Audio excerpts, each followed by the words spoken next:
Good evening friends. இப்போ நம்ம பார்க்க போகிறது ஒரு அருமையான நாவல். ஏர்னஸ்ட் ஹெமிங்வே எழுதிய தி ஓல்ட் மேன் அண்ட் தி சீ, கடலும் கிழவனும் என்கின்ற ஏர்னஸ்ட் ஹெமிங்வே எழுதிய நாவல். ரொம்ப அற்புதமான ஒரு சின்ன நாவல், தி ஓல்ட் மேன் அண்ட் தி சீ. இந்த நாவல்ல இதனுடைய கதாநாயகன் Santiago, SANTIAGO, Santiago is an old fisherman. ஒரு வயதான ஃபிஷர்மேன், ஒரு மீனவர். இவர் கடலுக்கு தொடர்ச்சியா 84 நாட்கள் இவர் போயிருக்காரு. ஆனா 84 நாட்கள்லையும் இவருக்கு ஒண்ணு கூட கிடைக்கல, ஒரு ஃபிஷ் கூட கிடைக்கல. he came back empty handed, எதுவுமே பிடிக்காம திரும்பவும் வந்திருக்கிறார்.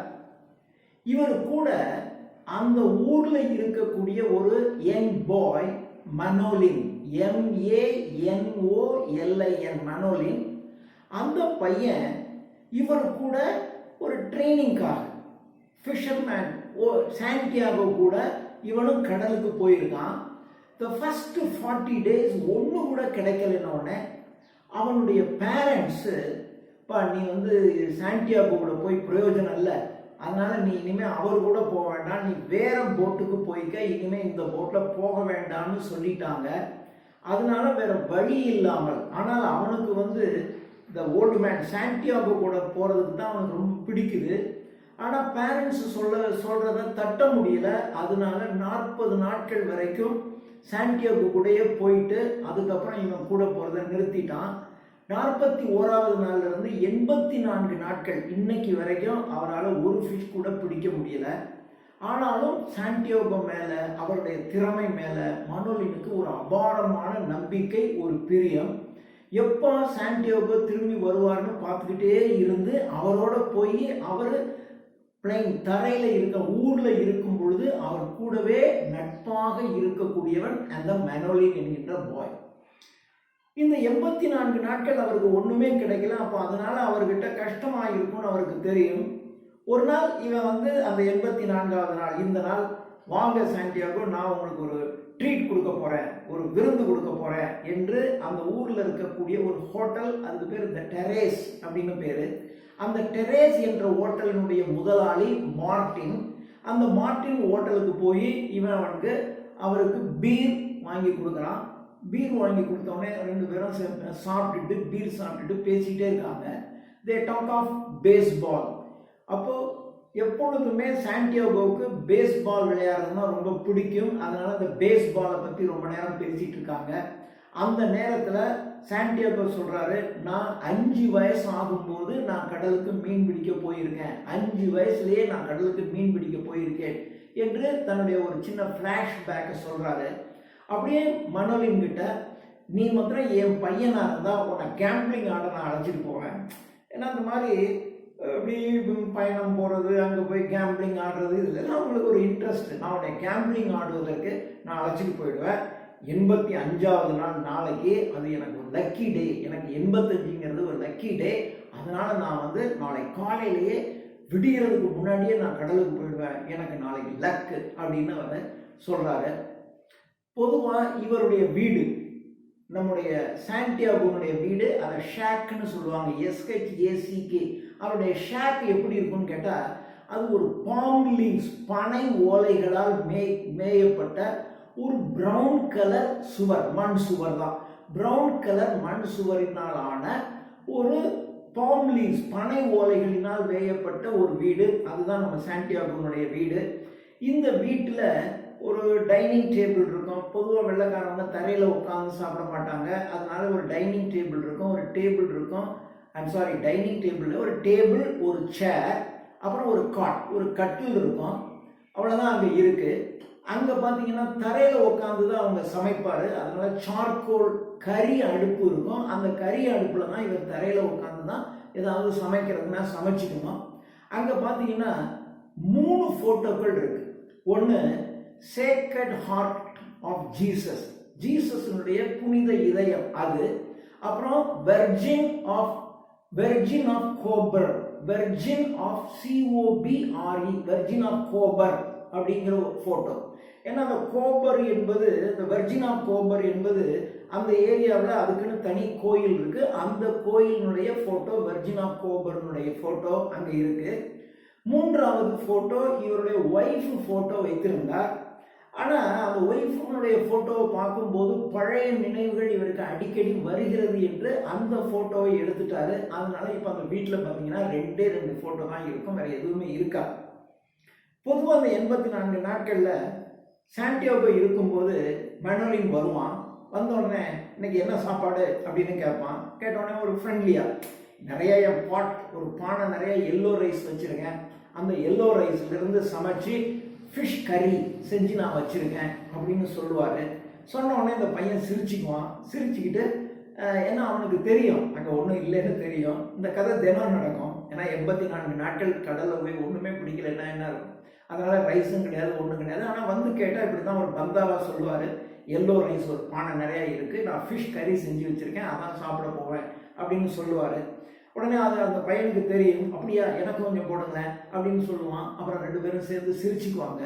சிரிச்சுக்கிட்டு உடனே இவன் போய் த டெரேஸ் என்கின்ற அந்த ஹோட்டலுக்கு போய் அதனுடைய முதலாளி மார்ட்டின் கிட்ட சொல்லி இது மாதிரி சாண்டியாகோவுக்கு வேணும் அப்படின்னு கொஞ்சம் ஃபுட்டு, ஒரு பீர் வாங்கி கொண்டு வந்து தருவான். மார்ட்டினுக்கும் தெரியும் இவன் எங்கே கொண்டு போய் கொடுக்குறான்னு தெரியும். சாண்டியாகோ மேலே ஒரு ரெஸ்பெக்ட் இருக்குது. அதே மாதிரி மனோலின் மேலேயும் அவருக்கு ரொம்ப பிரியம். அதனால அந்த ஹோட்டல்காரன் கொடுத்து அனுப்புவார். இப்படி தான் இவருடைய வாழ்க்கை ஓடிக்கிட்டு இருக்கு. இன்னைக்கு 84 நாட்கள் முடிந்து நாளைக்கு 85வது நாள். சொல்லார் 85வது நாள் எனக்கு ரொம்ப லக்கியஸ்ட் டே. நான் பெரிய ஃபிஷ் ஒன்று பிடிக்க போகிறேன். பிடிச்சிட்டு வந்து மார்ட்டினுக்கு ஒரு பெரிய ஃபிஷ் ஒன்று நான் கொடுக்கணும், ஏன்னா நம்ம ரொம்பவும் ஹெல்ப்ஃபுல்லாக இருக்காரு அப்படின்னு சொல்கிறான். சொல்லிட்டு இன்னைக்கு 85வது நாள் ரொம்ப லக்கி டே. அதனால மனோலி நீ என்ன பண்ண, 85ல் முடியிற லாட்ரி சீட்டு நீ வாங்கி வச்சுக்கோ, அது நமக்கு லக்கு கிடைக்க போகுது அப்படின்னு. ஆமாம்மா நான் வாங்க போகிறேன், அதுக்காக நான் ஒரு $2.5 கடன் வாங்கியாவது நான் வாங்கி வச்சுக்குவேன் அப்படின்னு பேசுகிறாங்க. அப்படி பேசிகிட்டு இருக்கும்போதே அவர்கள் பேஸ்பாலை பற்றி கொஞ்சம் பேச்சு வருது. பேஸ்பாலில் அந்த ஹீரோஸ், பேஸ்பாலுடைய heroes Joe DiMaggio, JOEDED மேகியோ, MAGGIO. ஜோ டி மேகியோ என்பவர் ஒரு ஹேண்டிகேப்டாக இருந்து ஒரு பேஸ்பால் ஹீரோ வந்ததுனால அவர் மீது ரொம்ப ஒரு அலாதியான பிரியம் நம்ம சாண்டியாகோவுக்கு. இப்படிப்பட்ட ஒரு ஆள் எப்படி வந்திருக்கான் பாத்தியா அப்படின்னு சொல்லுவாரு. அதனால இந்த ஜோ டி மேகியோவை பற்றி, டிக் சிஸ்டர் என்கின்ற இந்த பேஸ்பால் ஹீரோஸை பற்றி பேசிட்டு இருப்பாங்க. அதுக்கப்புறம் இந்த baseball managers John J McGraw, MCGRAW, அந்த மாதிரி இவங்களை பற்றிலாம் அடிக்கடி பேசிக்கிட்டே இருப்பாங்க. அதுக்கப்புறம் இவர் அடிக்கடி பேசுறது ஆப்பிரிக்கன் லைன்ஸை பற்றி பேசுவார். இந்த மாதிரி ஆப்பிரிக்காவில் நான் இருக்கும்போது அந்த லைன்ஸ் அப்படின்னு ஆப்பிரிக்கன் சிங்கங்களை பற்றி பேசுவார். உடனே அந்த பையன் இல்லை அந்த கதையெல்லாம் நீங்கள் நிறைய தடவை சொல்லிட்டீங்க அப்படின்னு சொல்லுவான். சொன்ன உடனே 2 பேரும் சிரிச்சுக்குவாங்க. சிரிச்சுக்கிட்டு ரொம்ப அந்த பையனுக்கு சாண்டியாகோவோட இருக்கிறதும் பேசிக்கிட்டே இருக்கிறதுமே ரொம்ப மகிழ்ச்சியாக இருக்கும். சரி எல்லாத்தையும் எடுத்து வச்சுருவோம், நாளைக்கு காலையில் நான் ரொம்ப சீக்கிரமே கிளம்ப போகிறேன் அப்படின்னு சாண்டியாகோ சொல்லிடுவார். மனோலின் அவன் வீட்டுக்கு அவன் போயிடுவான். சாண்டியாகோ அவருடைய ஷேக்கில் போய் ரெஸ்ட் எடுக்க ஆரம்பிச்சிடுவார். விடிய காலையில் ரொம்ப ஏர்லியராகவே சாண்டியாகோ விழிச்சிட்டு நேராக சாண்டியாகோ தூங்க போயிடுவார். அவருடைய கனவுல அந்த லாங் கோல்டன் பீச், அவருடைய கனவுல அடிக்கடி வரக்கூடியது ஒரு லாங் கோல்டன் பீச் வரும்.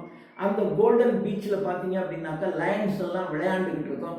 அந்த லைன்ஸை பார்த்து இவர் ஒரு யங் கேட், அதை பார்த்து ஒரு இளமையான பூனை, இவரை பார்த்து ஒரு சிங்கம்ங்கிற பயமே இல்லாமல் அது ஒரு யங் கேட் அப்படிங்கிற மாதிரி இவர் சொல்லிட்டு இருப்பாரு. இப்படி கனவு போகும். அந்த கனவுல முடிஞ்சு இவர் விழித்தெழுந்த உடனே சரி நம்ம கிளம்பலாம் அப்படின்னு பார்ப்பாரு. அந்த பையன் இன்னும் வரலை. ஆனால் நேராக அவனுடைய வீட்டுக்கு போவார். பையன் நல்லா உறங்கிக்கிட்டு இருப்பான். ஆனால் இவனுடைய சத்தம் கேட்டவுடனே அவன் விழித்து எழுந்துருவான். விழிச்சு எழுந்த உடனே பையனும் கூட வருவான். பையன் கூட வந்து அவன் இந்த லைன், அந்த தூண்டில் இருக்கு இல்லையா, அது இந்த ஹார்பூன்னாக்க ஒரு நீளமான குச்சி, முன்னாடி ஒரு ஈட்டி மாதிரி ஒன்று இருக்கும், அது காஃப்ங்கிறது அது ஒரு நீளமான குச்சி, முன்பகுதியில் ஒரு ஹூக் வைக்கப்பட்டிருக்கும்.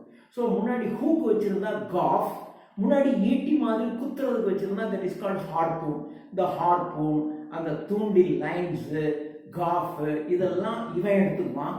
அந்த ஓல்டு மேன் வந்து மாஸ்ட், அந்த பாய் மரம் இருக்கு இல்லையா, அந்த பாய் மரம் அதை அவர் எடுத்துக்கிட்டு 2 பேரும் கடற்கரைக்கு போவாங்க. கடற்கரைக்கு போய் எல்லாத்தையும் ஃபிக்ஸ் பண்ணிட்டு இப்போ அவர் கிளம்புறார். இப்பொழுது சீக்குள்ள இவர் கிளம்பி போறாரு. இன்னும் விடியல, இருளாகவே இருக்கு. அப்படியே கடலுக்குள்ள போய்கிட்டு இருக்கும்போது இவர் மட்டும் தனியாக போறாரு. அங்க the sound of flying fish, அந்த ஃப்ளையிங் ஃபிஷ்ஷினுடைய சவுண்ட் கேட்டுக்கிட்டே இருக்கு. ஸோ அது கேட்கும்போது அந்த சவுண்டை வச்சு சொல்லிடுவாரு. ஸோ இது சவுண்ட் ஆஃப் ஃப்ளையிங் ஃபிஷ் இங்கே நிறைய இருக்கு அப்படின்னு தெரிஞ்சுக்குவாரு. கடலுக்குள்ள போய்கிட்டே இருக்கு. அவர் ஒரு 40 மீட்டர் நீளம், ஒரு 40 கெஜம் 40 yards, ஒரு 40 yards, ஒரு 75 yards, ஒரு 100 yards, ஒரு 125 yards, மொத்தம் 4 அளவுக்கு 125 fathoms, not yards. அந்த அளவு, அதாவது 40 ஃபேத்தம் நீளம். 40 ஃபேத்தம் அப்படிங்கிறது கிட்டத்தட்ட ஒரு ஆள் மட்டம் நம்ம சொல்றோம் இல்லையா சாதாரணமா, அது மாதிரி கடலுக்குள்ள ஒரு மெஷர்மெண்ட் ஃபேத்தம்னு பேரு, ஒரு ஆள் மட்டம்னு வச்சுக்கலாம். அது மாதிரி 40 ஃபேத்தம்ஸுக்கு ஒன்று ஒரு தூண்டில். அதில் போடப்பட்டிருக்கிற அந்த இது பார்த்தீங்கன்னா 40 ஃபேத்தம் ஆழத்துக்கு இருக்கும். இன்னொன்று 75 ஃபேத்தம்ல இருக்கிற மாதிரி இன்னொரு லைன், இன்னொரு 100 ஃபேத்தம் இருக்கிறது மாதிரி ஒரு லைன், 125 ஃபேத்தம்ஸ் இருக்கிற மாதிரியான ஒரு லைன். 4 லைன்ஸையும் போட்டுட்டு, ஏன்னா எதில் வேணாலும் மீன் மாட்டோம், அதனால 4 லைன்ஸையும் போட்டுட்டு அவர் வெயிட் பண்ணிட்டு இருக்காரு. இன்னும் விடியலை. ஃப்ளையிங் ஃபிஷ்ஷுடைய சவுண்டு கேட்குது. அந்த சவுண்டை வச்சு ஸோ ஃப்ளையிங் ஃபிஷ் இந்த ஏரியாவில் நிறைய இருக்கு என்று தெரிஞ்சுக்கிறாரு. இப்போ மெதுவாக சன் ரைசஸ், மெதுவாக சூரியன் உதிக்குது. இப்போ அந்த warbling bird, I'm sorry, a man of war பேர்டுன்னு ஒன்று, a man of war bird, a man of war பேர்டுங்கிறது மேலே அப்படியே சர்க்கிள் ஆகிட்டே இருக்கு. மேலே மேன் ஆஃப் வார் பேர்ட் அங்கே இருக்கு, அப்படி சர்க்கிள் ஆகிட்டே இருக்கு அப்படின்னாக்கா அங்கே ஃப்ளையிங் ஃபிஷ் இருக்கிற இடத்துல எல்லாம் அது இருக்கும். ஏன்னா ஃப்ளையிங் ஃபிஷ் அப்படி டக்குன்னு மேலே ஃப்ளை பண்ணி வரும்போது அந்த மேன் ஆஃப் வார் பேர்ட் வந்து அப்படி மேலே பறந்து வர்ற அந்த மீனை அப்படி பிடிச்சிட்டு போகும். அதுக்காக மேலே வந்து man of war bird circle அப்படியே சுற்றிக்கிட்டே இருக்கு. அப்போ ஃப்ளையிங் ஃபிஷ் அங்கே நிறைய இருக்கு அப்படின்னு தெரிஞ்சுக்கலாம். இப்போ இந்த இடத்துல எ ஸ்கூல் ஆஃப் டால்ஃபின்ஸும் இருக்கும். இந்த மேன் ஆஃப் வார் பேர்டு சுற்றுற இடத்துல ஃப்ளையிங் ஃபிஷ்ஷும் இருக்கும், டால்ஃபின்ஸும் நிறைய இருக்கு அப்படிங்கிறத புரிஞ்சுக்குவாரு. So a school of dolphins இந்த ஏரியாவில் இருக்கு. ஸோ இந்த ஸ்கூல் ஆஃப் டால்ஃபின்ஸ் எங்கெல்லாம் இருக்கோ அங்கே ஒரு மிகப்பெரிய மீன் ஒன்று நிச்சயமாக இருக்கும் அப்படிங்கிறது இவருடைய கணிப்பு. எல்லாமே அந்த கடலுக்குள்ள போய் வந்து அனுபவத்தில் சொல்றது. அப்போ நிச்சயமா அந்த இடத்துல ஒரு ஸ்கூல் ஆஃப் டால்ஃபின்ஸ் அப்படின்னா டால்ஃபின்ஸுடைய கூட்டம், டால்ஃபின்ஸ் கூட்டத்தை ஸ்கூல் ஆஃப் டால்ஃபின்ஸ் தான் சொல்லுவாங்க. ஸோ இந்த டால்ஃபின்ஸுடைய கூட்டம் இந்த இடத்துல இருக்கு அப்படின்னாக்க இந்த இடத்துல நிச்சயமா ஒரு பெரிய ஃபிஷ் ஒன்று இருக்கு அப்படிங்கிறது மாதிரி அவருடைய மனதுக்கு சொல்லுது, ஒரு பெரிய ஃபிஷ் ஒன்று இருக்குன்னு. இந்த சமயத்தில் பார்த்தீங்கன்னா அந்த ஒரு 40 ஃபேத்தம்ஸில் போட்டிருக்கிற அந்த லைன்ஸ் இருக்கு இல்லையா, அந்த லைன்ஸ் ஒரு சின்ன புல் ஒன்று ஏதோ இழுக்கிற மாதிரி இருக்கு. உடனே அதை பார்த்து அப்படி இழுப்பாரு. இழுத்த உடனே அதில் ஒரு சின்ன அல்பாகோர் என்கின்ற ஒரு மீன் அதில் மாட்டுது. அல்பாகோர் என்கின்ற ஒரு மீன் மாட்டுது. அந்த அல்பாகோர் மீன் மாட்டின உடனே அதனுடைய வெயிட் சும்மா ஒரு 10 பவுண்டு. ஒரு பவுண்டுங்கிறது அரை கிலோவுக்கும் குறைஞ்ச 450 கிராம்னு வச்சுக்கலாம். இதுதான் ஒரு பவுண்டு. அப்போ 10 பவுண்ட் அப்படின்னா 4.5 கிலோ. ஒரு 4.5 கிலோ வெயிட் இருக்கிற மாதிரி ஒரு அல்பாகோர் மீன் ஒன்று மாட்டுது.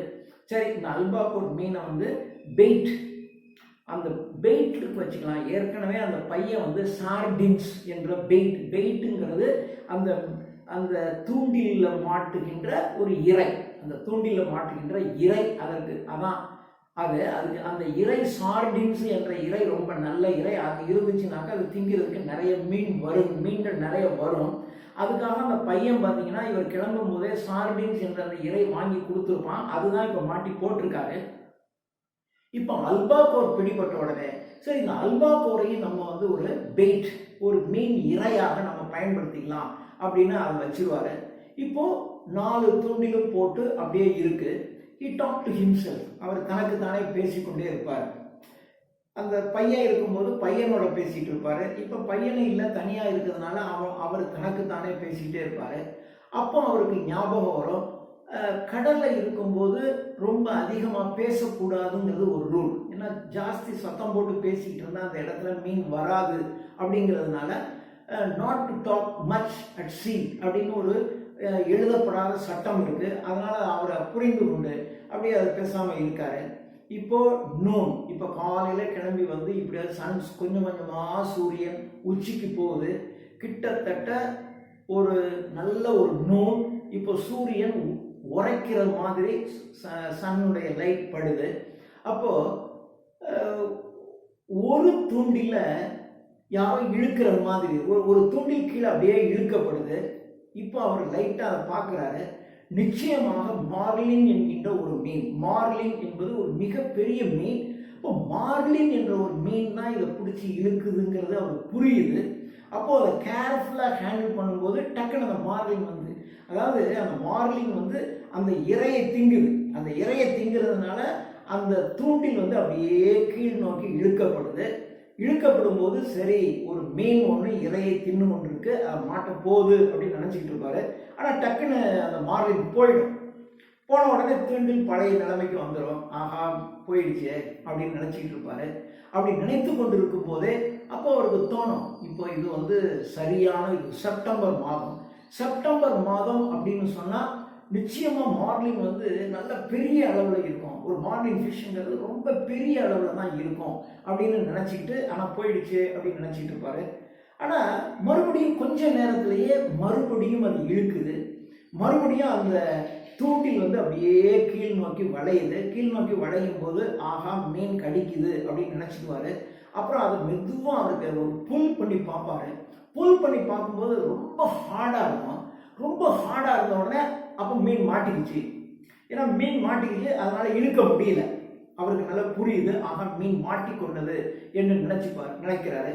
இழுக்கும் போது இது ரொம்ப ஹெவி வெயிட்டாக இருக்கிறதுனால நிச்சயமா இது ஒரு பெரிய மீன் ஒன்று நமக்கு மாட்டி இருக்கிறதுங்கிறத அவர் புரிஞ்சுக்கிறாரு. புரிஞ்சுக்கிட்டு கையில் என்ன ஸ்பேர் காயில்ஸ், ஏன்னா சில சமயங்களில் மீன் வந்து அப்படி இழுத்துட்டு போகும்.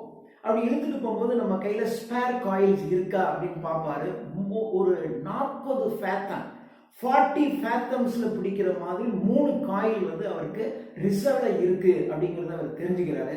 இப்போ அந்த தூண்டில மாட்டுன அந்த மீன் மெதுவா அப்படியே அந்த கப்பலை, அவருடைய படகு, அந்த படகை, அது பேர் ஸ்கிஃப்னு சொல்லுவாங்க. ஸ்கிஃப்ங்கிறது ஒரு சின்ன படகு, ஒரு மீன் பிடிக்கிறது ஒரு படகு. அந்த ஸ்கிஃபை மெதுவா இழுத்துட்டு போது, மெதுவா ஸ்டெடியா இவருடைய ஸ்கிஃப் இந்த போட்டை அப்படியே டிராக் பண்ணி நார்த் வெஸ்ட் டைரக்ஷன்ல போயிட்டே இருக்கு. 4 ஹவர்ஸ் 4 மணி நேரம் ஆயிடுச்சு. சாண்டியாகோவுக்கு ஒரே தண்ணி தாகம். ஆனால் இது போயிட்டே இருக்கு. இருந்தாலும் கையில் அந்த காயில கையில் பிடிச்சிக்கிட்டு அப்படியே முட்டிக்கால் போட்டு கீழே உட்காந்து கீழே இருக்கக்கூடிய வாட்டர் பாட்டிலை எடுத்து தண்ணி குடிக்கிறாரு. இன்னும் சன் செட் ஆகிறதுக்கு ஒரு 2 மணி நேரங்கள் ஆகும். இப்போ என்ன பண்ணார்னா, இப்போ ஒரு காயில இந்த மார்லின் மாட்டிருக்கு, இன்னும் 3 காயில் இருக்கு. அதுல ஒரு கொஞ்சமா இருக்கிற ஆழம் ஜாஸ்தி இல்லாத ஒரு காயில மாத்திரம் வச்சுக்கிட்டு மீதி 2 காயில கட் பண்ணிக்கிறாரு. அப்போ ஏற்கனவே அவர் கையில 3 ரிசர்வ் இருக்கு, இது ஒரு 2 காயில். ஸோ ஒரு 5 காயில ரிசர்வ் வச்சுக்கிறாரு. வச்சுக்கிட்டு அப்படியே போகுது. நைட் ஆகுது. நைட் ஆனாலும் இந்த மார்லின் ரொம்பவும் ஸ்டெடியா அவரை இழுத்துட்டு போயிட்டே இருக்காரு. அவரும் பொறுமையா போறாரு. இது இப்போ முதல் நாள் காலையில கிளம்பி ஒரு நாள் நைட்டு முடிஞ்சு இப்போ அடுத்த நாள் நைட் ஆரம்பிச்சிருச்சு. இந்த நைட்ல போயிட்டே இருக்கு. இவரும் பொறுமையாக பார்த்து கொண்டே இருக்கிறார். அப்படியே மெதுவா போகுது. இவருக்கு ரொம்ப ஆச்சரியமா இருக்கு, எப்படி இது வந்து இவ்வளவு ஸ்டெடியாக இப்படி போய்கிட்டே இருக்கு என்று அதை நினைத்து பார்த்து கொண்டிருக்கிறார். அவர் அந்த மார்லினை பார்த்து, மார்லின் நினைத்து, என்ன அவர் இன்னும் பார்க்கல, மார்லின் நினைத்து, I love you, I respect you, நான் உன்னை ரொம்ப நேசிக்கிறேன், உன் மீது நான் அதிக மரியாதையும் கொண்டிருக்கிறேன், ஆனால் நான் உன்னை பிடிச்சி நிச்சயமாக நான் கொல்வேன் அப்படின்னு சொல்றாரு. அப்படி சொல்லிட்டு இப்படியே பேசிக்கிட்டே போறாரு. அவருக்கு உடம்பெல்லாம் வலிக்குது. அப்போ அவர் அந்த பையனை நினைச்சு பார்க்குறாரு. நேரம் அவன் இருந்தான், மேனுவலின் இருந்தான்னா நமக்கு வேணுங்கிற உதவியெல்லாம் செஞ்சுக்கிட்டு இருப்பான். இதை பார்த்தான்னா அவன் ரொம்ப பெருமைப்படுவான், சந்தோஷப்படுவான். அவன் இல்லையே என்கின்ற ஒரு மனக்குறை அவருக்கு இருந்துக்கிட்டே இருக்கு. இருந்தாலும் அப்படியே போகுது. Now the sun rises. இப்போ அடுத்த நாள் காலை விடியுது. அப்போ இவர் இன்னும் அந்த டயர்ட் ஆகாம அந்த மார்லின் இவருடைய ஸ்கிப்பை இழுத்துட்டு போய்கிட்டே இருக்கு. அப்போ ஒரு பேர்ட் வாப்லர் என்கின்ற ஒரு பேர்ட் அந்த லைன் மேல உட்காந்துட்டு இருக்கு. உட்கார்ந்த உடனே இவர் அதை பார்த்து கொஞ்சம் நேரம் ரசிச்சு பேசிக்கிட்டு இருக்காரு. நீ எங்கேயும் போக வேண்டாம், நீ இங்கே இரு, ஏன்னா பேசுவதற்கு யாருமே இல்லை. சுத்தி வட்டாரத்துல எந்த இடத்துலயும் ஒரு படகு கூட கிடையாது. இவருடைய படகு மட்டும்தான் இவர் கண்ட்ரோல்ல இல்லாம அந்த மார்லின் இழுத்துட்டு போய்கிட்டே இருக்கு. அதனால இவர் பார்த்து கொண்டே இருக்கிறாரு. நீ போக வேண்டாம், நீ இருன்னு சொல்றாரு. அப்போ திடீர்னு ஒரு ஒரு இழுக்குது. இது நெக்ஸ்ட் டே இதுவரையில் ஸ்டெடியா போயிட்டே இருந்தது. திடீர்னு ஒரு இழுக்குது. அப்படி இவர் எதிர்பார்க்காத சமயத்துல அந்த லக் அப்படி வந்த உடனே இவருடைய கை கட்டாயிடும். கை கட்டாயில கையில ஒரு பெரிய கட் விழுந்துருது. இவருக்கு ரொம்பவும் கஷ்டமா போகுது, ரொம்ப இன்ஃப்ளேமிங், வலிக்குது. அப்புறம் மறுபடியும் போயிட்டே இருந்த உடனே இவர் கொஞ்சம் பசிச்ச உடனே ஏற்கனவே இவருக்கு நமக்கு தெரியும் இந்த டியூனா வச்சிருந்தாரு. அந்த டியூனா என்கின்ற மீனை எடுத்து அதுல இருந்து ஒரு பீஸை கட் பண்ணி அவர் சாப்பிட்றாரு. இப்போ அவருக்கு கொஞ்சம் ஜூஸ் இறங்கினா நல்லா இருக்கும் போல தோணுது. அதனால அந்த டியூனா என்ற மீனை நல்ல மென்னு அதனுடைய சாரை உள்ள இறக்குறாரு. இப்போ அவருக்கு கொஞ்சம் தெம்பு இருக்கிற மாதிரி இருக்கு. இப்போ இவருடைய லெஃப்ட் ஹேண்ட் சதை பிடிப்பு, இடது கையில ஒரு சதை பிடிப்பு வந்துருது. இவரால் விரலை கூட நீக்க முடியல. இப்போ மறுபடியும் அந்த மாடலின் அந்த பையனை நினைச்சு பார்க்கிறாரு. நேரம் அந்த பையன் இருந்தான்னா கையெல்லாம் அப்படியே விரிச்சு விட்டு, கையெல்லாம் அமுக்கி விட்டு, கையெல்லாம் நீவி விட்டு நமக்கு ரொம்ப உதவி செஞ்சிருப்பான். இப்போ அவன் இல்லையே என்று அவர் ரொம்ப வருத்தப்பட்டுட்டே இருக்காரு. இந்த சமயத்துல அப்படியே ஒரு 30 feet, ஒரு 30 டிஸ்டன்ஸ்ல இப்பதான் முதலாக அந்த மார்லின் அப்படி லைட்டா மேல வருது.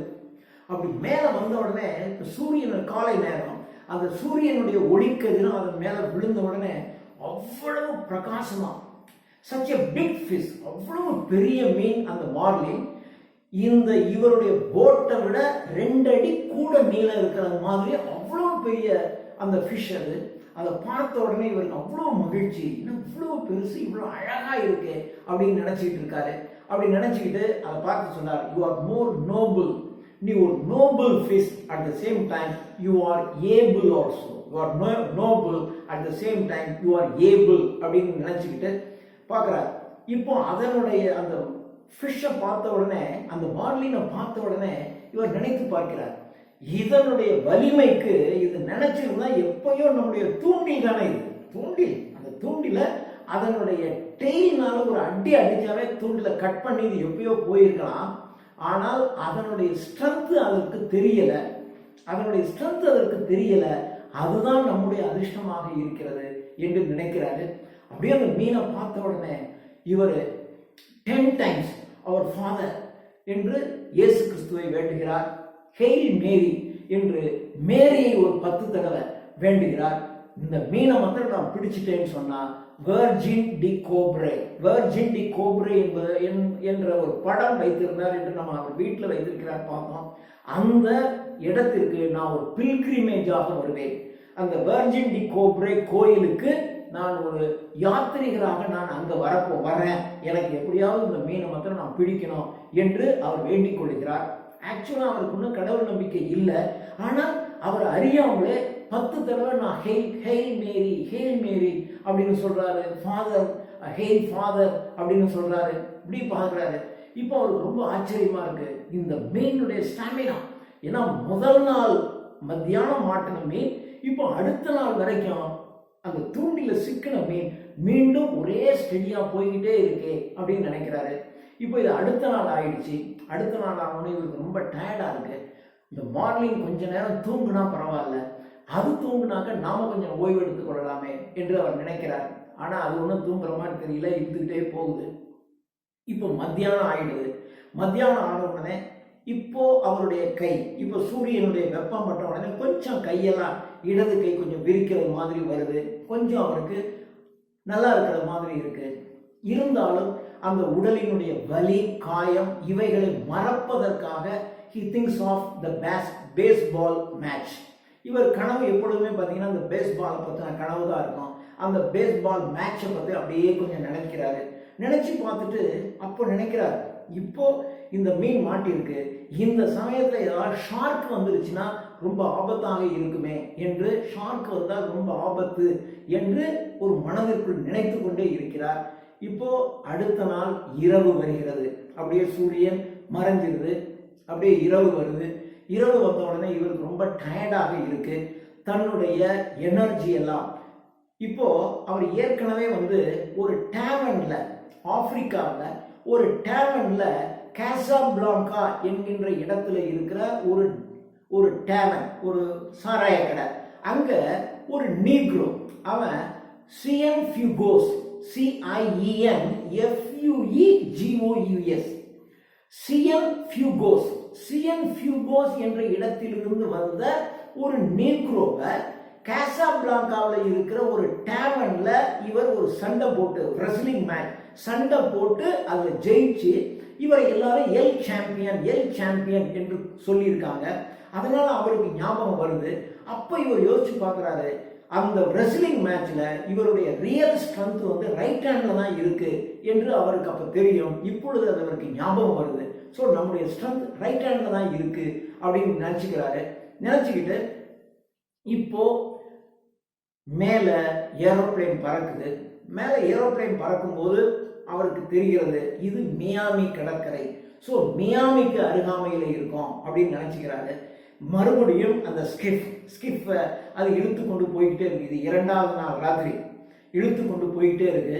போகும்போது அங்க சர்கார்சோ வீடு என்கின்ற ஒரு இடம். ஸோ சர்கார்சோ வீடு என்ற இடத்தின் வழியாக போகுது. ஸோ மியாமியை தாண்டி சர்கார்சோ வீடை தாண்டி போய்கொண்டிருக்கிறது. இப்போ நான் ஏற்கனவே சொல்லியிருக்கேன், ஒரு லைன்ல இந்த மார்லின் என்கின்ற பெரிய மீன் மாட்டிருக்கு. இன்னும் ஒரே ஒரு லைன் மாத்திரம் போட்டு வச்சிருக்காரு. அந்த லைன்ல ஒரு டால்பின் ஒன்று மாட்டுது. உடனே அந்த டால்பினை எடுத்து கப்பல் அவருடைய படகுல போடுறாரு. போட்டுட்டு சரி இதை நம்ம சாப்பிட்டுக்கலாம் அப்படின்னு நினைக்கிறாரு. ஆனா டால்பினை சாப்பிடணும் அப்படின்னாக்க உப்பு இல்லாம சாப்பிட்டா நல்லா இருக்காது. ஆனா உப்பு இல்லை. சரி பரவாயில்ல, ஏன்னா பசிக்குது, இது ரெண்டாவது நாள் இல்லையா, 2 நாட்கள் இரவு முடிஞ்சு போச்சு. ஸோ உப்பு இல்லைனாலும் பரவாயில்ல, இதை வைத்துக்கொண்டு நம்ம அட்ஜஸ்ட் பண்ணிக்கலாம் அப்படின்னு நினைக்கிறாரு. அதையே வச்சு சாப்பிட்டுக்கலாம்னு நினைக்கிறாரு. இப்போ அவருக்கு கொஞ்சம் தூங்கணும் அப்படிங்கிற கட்டாயம் வருது. 2வது நாள், இன்னும் முதல் நாளும் அவர் தூங்கலை. இது 2வது நாள் ராத்திரி. இப்போ அவரால் தூங்க முடியல. இவர் என்ன பண்றாருன்னா, ஸோ ரைட் ஹேண்ட்ல தான் நமக்கு வலிமை இருக்குன்னு எல்லா வெயிட்டையும், அந்த லைனுடைய வெயிட்டை பூரா ரைட் ஹேண்ட்ல ஏற்றி வச்சுக்கிட்டு கொஞ்ச நேரம் அப்படியே அமைதியாக தூங்குறாரு. தூங்கும்போது அவருடைய கனவுல சீ ஆஃப் பாப்பைஸ் என்பது ஒரு வகையான மீன் இனம். அந்த மீன் இனம் அந்த கனவுல கிட்டத்தட்ட ஒரு 8 இருந்து ஒரு 10 மைல் நீளத்திற்கு கடல் முழுவதும் அந்த சீ ஆஃப் பாப்பைஸ் என்கின்ற அந்த இனம் மீன்கள் தான் ஃபுல்லா இருக்கிறத அவர் கனவுல பார்க்கிறாரு. பார்க்கும்போது அந்த மீன் கூட்டமானது திடீர்னு ஜம்ப் பண்ணுது. அப்போ ஒரு கூட்டமா அப்படி கடலுக்கு உள்ள இருந்து ஜம்ப் பண்ணும்போது it makes a hole on the surface of sea water. அந்த கடல் நீரின் மீது ஒரு பெரிய ஒரு குழி மாதிரி ஏற்படுது. அந்த குழியிலிருந்து தான் அது மேலே கிளம்புது. அது கிளம்புற இடம் பார்த்தீங்கன்னா ஒரு பெரிய குழி பொந்து மாதிரி இருக்கு.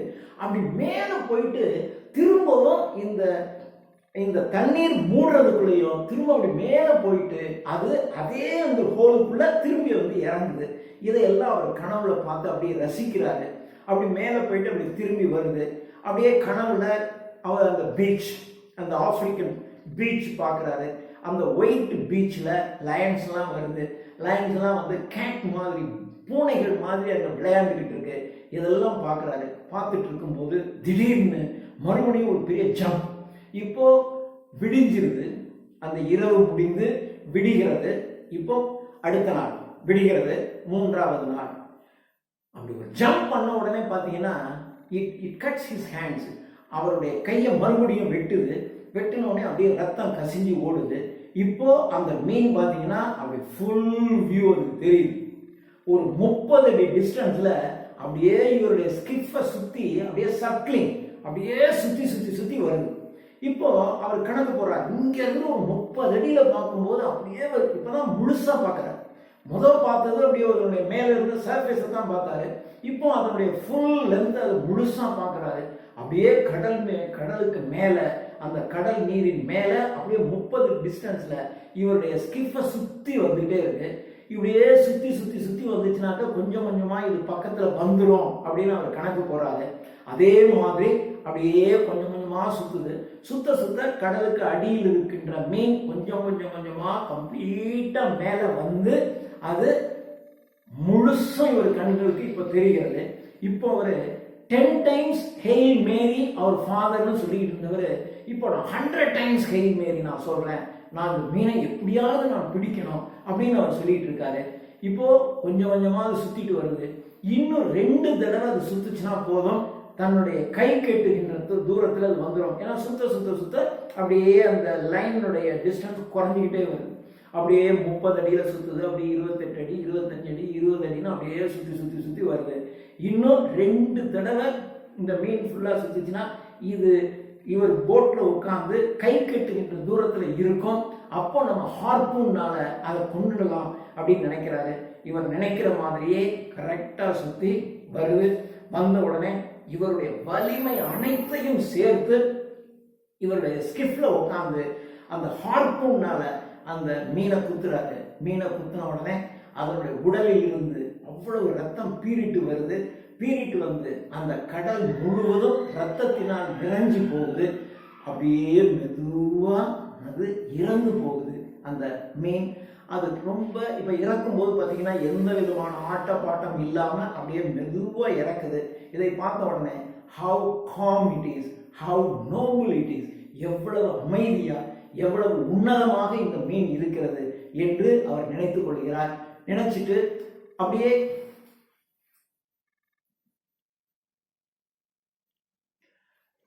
நினைக்கிறார். இப்போ அந்த மீனை வந்து எப்படி இருந்தாலும் கட்டணும். அதனால தன்னிடம் இருக்கக்கூடிய கயித்துல பெரிய சுருக்கு ஒண்ண போடுறாரு. சுருக்கு ஒண்ண போட்டு அப்படியே அந்த மீன் மேல மாற்றாரு. மீன் மேல மாட்டி அந்த சுருக்கி அந்த கயிற்றை தன்னுடைய ஸ்கிஃப், தன்னுடைய கப்பலோடு இணைத்துக் கொள்கிறார். இணைத்து கொண்டு இப்போ அவர் பார்க்கிறாரு, கிட்டத்தட்ட 1500 பவுண்ட்ஸ், 1500 பவுண்ட் இருக்கும். இது ஒரு மிகப்பெரியது.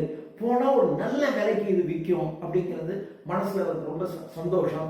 உடனடியாக இப்ப விடிஞ்சிருச்சு, எல்லாம் மீனையும் கொண்டாச்சு. உடனடியாக தன்னுடைய ஊரை நோக்கி திரும்பவும் தன்னுடைய ஸ்கிப்பை திருப்பி போய்கொண்டிருக்கிறார். போயிட்டே இருக்கும்போது கொஞ்சம் தூரத்துல ஒரு மாக்கோ ஷார்க். இந்த மாக்கோ ஷார்க்குங்கிறது கொஞ்சம் ஒரு விதமான டேஞ்சரஸ் ஷார்க். அந்த மாக்கோ ஷார்க் ஒன்று வருது. அது வரும்போது சரி என்னது மாக்கோ ஷார்க் வருது இப்போ எப்படி, ஏன்னா அந்த இறந்து போன மீனினுடைய ரத்த வாடையை தெரிந்து கொண்டு மாக்கோ ஷார்க் வருது. அது அந்த இறந்து போன மார்லின் மீனுடைய ஃப்ளஷ், அதனுடைய சதை பகுதியை நிச்சயமா அதை எடுத்துட்டு போயிடும், அதை விடக்கூடாது என்று நினைத்து அதை எப்படியாவது கொன்னுடணும் அப்படின்னு நினைக்கிறாரு. ஆனா அந்த மாக்கோ ஷார்க் இந்த மார்லின், இறந்து போன மார்லின் மீனுடைய உடலில் இருந்து ஒரு சங்க், ஒரு பகுதி ஃப்ளஷை அது எடுத்துட்டு மறுபடியும் வரப்போகும்போது தன்னுடைய ஹார்பூனால ஓங்கி அதை குத்துறாரு. ஆனா அந்த ஹார்பூனால குத்துன உடனே ஹார்பூனையும் வாங்கி கொண்டு அது கடலுக்குள்ள போயிடுது, இறந்து போகுது. ஆனா இவருடைய ஹார்பூனும் போயிடுது. ஹார்பூன் போன உடனே அடுத்து என்ன செய்யறதுன்னு தெரியல. இவர் மறுபடியும் கையில இருந்த ஒரு துடுப்பை எடுத்து அந்த துடுப்பினுடைய பின் பகுதியில இவர்கிட்ட இருந்த ஒரு நைஃப், ஒரு கத்தியை வச்சு அதை நல்லா கட்டி அதை ஒரு ஹார்பூன் மாதிரி இப்பொழுது தயாரித்து வைத்துக் கொண்டிருக்கிறார். கரெக்ட் வச்சிருக்காரு. இப்போ அவருடைய சிந்தனைகள் அப்படியே போகுது. A man can be destroyed but he cannot be defeated. ஒரு மனிதன் அழிஞ்சு போகலாம், ஆனால் தோற்கடிக்கப்படக்கூடாது. நீங்க தோற்கடிக்கப்படக்கூடாது, ஆனால் அழிஞ்சு போயிடலாம். ஒரு பெரிய போர்ல நாம அழிஞ்சு போயிடலாம். அழிஞ்சு போறதுங்கிறது வேற, தோற்கடிக்கப்படுறதுங்கிறது வேற. we should not be get defeated but we can be destroyed. நாம் அழிக்கப்படலாம், ஆனால் தோற்றுவிடக் கூடாது என்று அவருக்கு. அதனால எத்தனை ஷார்க் வந்தாலும் அதை எடுத்து போராடுவது என்று மனசுக்குள்ள தைரியத்தை வரவழைத்துக் கொள்கிறார். இப்போ அவருக்கு சின், பாவம், அதை பற்றி ஒரு நினைப்பு வருது. நாம் வாழ்வதற்காக இந்த மாதிரி ஒரு மீனை கொன்று அந்த பணத்தை வச்சு நம்முடைய உடலை வளர்க்கிறோமே, இது சரியா என்று அவருடைய மனசு போகுது. அது ஒரு பாவம், ஒரு உயிரை கொல்வது பாவம் அப்படிங்கிறது நினைக்கிறாரு. அதுவும் நம்மை நமக்கு பொருள் சேர்ப்பதற்காகவும் மற்றவர்களுக்கு உணவாகுவதற்காகவும் இன்னொரு உயிரை நாம் கொள்வது சரியில்லை என்று அவருடைய உள்ளத்திலே தோன்றுகிறது. ஆனால் at the same time I love this fish, நான் இந்த மீனை நான் மிகவும் நேசிக்கிறேன், நான் லவ் பண்ண உடனே நான் கொள்றது பாவம் இல்லை அப்படிங்கிற மாதிரியும் இவருடைய சிந்தனை ஓடிக்கிட்டே இருக்கு. ஸோ இவருக்கு பாவத்தை பற்றி ஒரு தெளிவான சிந்தனை இல்லை. ஆனால் எதை செய்தாலும் அது பாவம் என்கின்ற உள் உணர்வு மட்டும் அடிக்கடி இவருடைய மனதிற்குள் வந்துகிட்டே இருக்கு. இப்போ இவர் தன்னுடைய ஊரை நோக்கி போக ஆரம்பித்து 2 மணி நேரங்களுக்கு மேல ஆயிடுச்சு. இப்போ 2 கலோனாஸ், GALONAS, 2 கலோனா ஷார்க் வருது. அந்த கலோனா ஷார்க் வந்தோடனே 2 ஷார்க் வருது. இந்த 2 ஷார்க்கையும் எப்படியாவது கொண்டுடணும் அப்படின்னு நினைச்சு இவர் தற்காலிகமாக தயாரித்து வைத்திருந்த ஒரு ஹார்பூன் போயிடுச்சு ஏற்கனவே. ஓரனுடைய பின்பகுதியில கத்தியை வைத்து இவர் தயாரித்து வைத்திருந்த அந்த வச்சுக்கிட்டு இவர் 2 கலோனாஸையும் கொண்டுறாரு. ஆனா அதை கொண்டு முடிப்பதற்குள்ளாக இந்த மார்லினுடைய உடலில் இருந்து 1/4 ஆஃப் த ஃப்ளஷ் அதை 2 எடுத்துட்டு போயிடுது. ஆனா 2 செத்துட்டு போயிடுது. சரி, அடுத்த ஷார்க்கு வர்றதுக்குள்ளேயும் எப்படியாவது நம்ம வேகமா போயிடணும் அப்படின்னு விரைவாக அவர் தன்னுடைய இதை கிளப்பி போயிட்டு இருக்காரு. இப்போ அவர் கையில எந்த விதமான ஆயுதமும் இல்லை.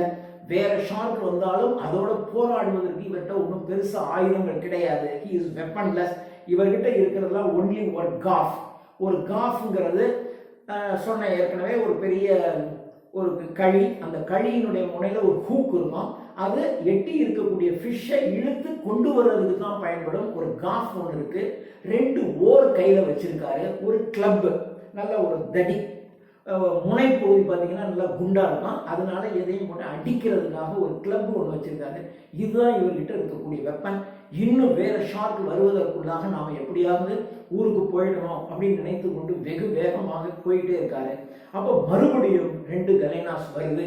அந்த கலைனாஸோட இவர் போராடுறார். வேற ஒன்றும் ஆயுதங்கள் இல்லை. இருக்கிற ஆயுதங்களை வைத்துக் கொண்டு அந்த கிளப், அந்த குண்டாங்கலி மாதிரி இருக்கக்கூடிய அந்த கிளப்பை வச்சுக்கிட்டு அந்த மீனை அந்த 2 கலனாஸ் ஷார்க்கையும் அடின்னு அடிக்கிறாரு. அடிச்சு அதை விரட்டிடுறாரு. இப்போ கிட்டத்தட்ட ஹாஃப் ஆஃப் மார்லின், அந்த மீனுடைய ஃப்ளஷ்ல பாதி போயிடுது. இப்போ அது போன உடனே திரும்பவும் போய்கிட்டு இருக்காரு. இப்போ மீண்டும் மீன்கள் வந்து கொண்டே இருக்கின்றன. வர மீன்களை அடிக்கிறது, விரட்டுறது, இப்படியே பண்ணிக்கிட்டே இருக்காரு. பண்ணி இரவு வந்து விட்டது. இப்போ இது 3வது நாள். இரவு வந்துருச்சு, நைட் வந்துருச்சு. கொஞ்சமா அனுப்பிச்சிடாரு. இப்போ நினைத்து பார்க்கிறார்,